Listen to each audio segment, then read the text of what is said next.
It's December 8th, and the strange side of history awaits. Today, we have a global shock, a royal death shrouded in suspicion, and a vanished continent rising from the deep. Let's begin.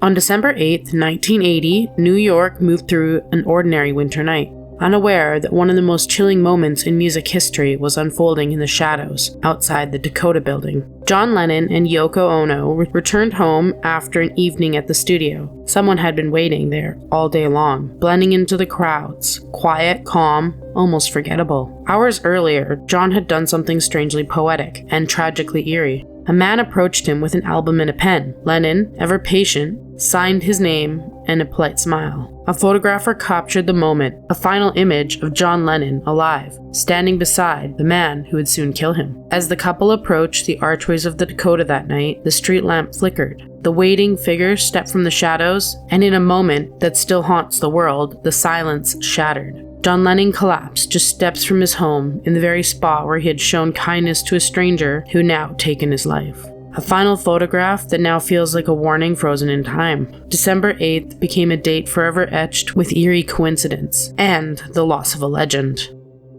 That final image still chills fans today, proof that no matter who you are, sometimes you can't see the danger standing inches away.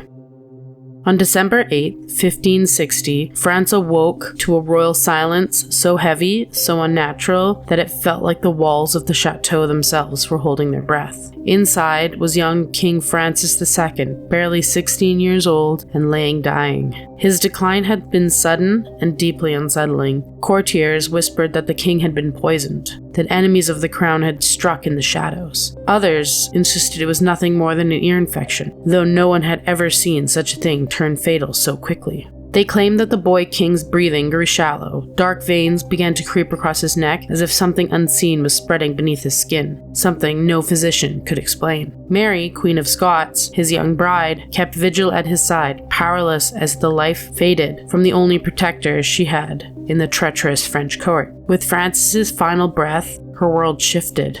The delicate balance of alliances shattered, and Mary's once bright future dimmed into a long, tragic path marked by betrayal, captivity, and death. Francis's passing was recorded as a natural, yet the rumors never did die. Whether it was poison, infection, or something far stranger, one thing is certain: France didn't just lose a king that night, it set in motion a chain of events that would haunt Mary, Queen of Scots, for the rest of her life. On December 8, 1995, a discovery emerged from the depths of the Pacific Ocean, one that would challenge our understanding of the planet beneath our feet. For decades, scientists believed that New Zealand stood alone as a small cluster of islands on the world map. But on this day, geologic surveys revealed something astonishing: an entire hidden continent, a massive landmass stretching beneath the waves.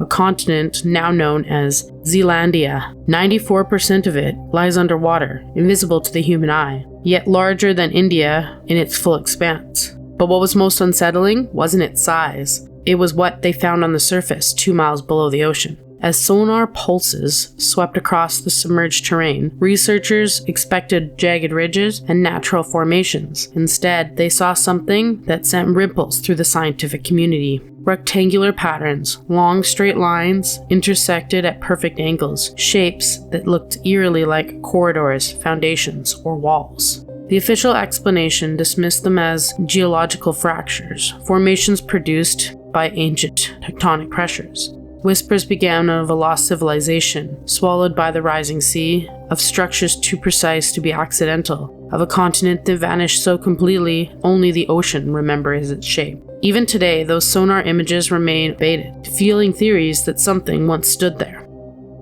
With most of Zealandia still unmapped, only time will tell what else is buried deep within the darkness.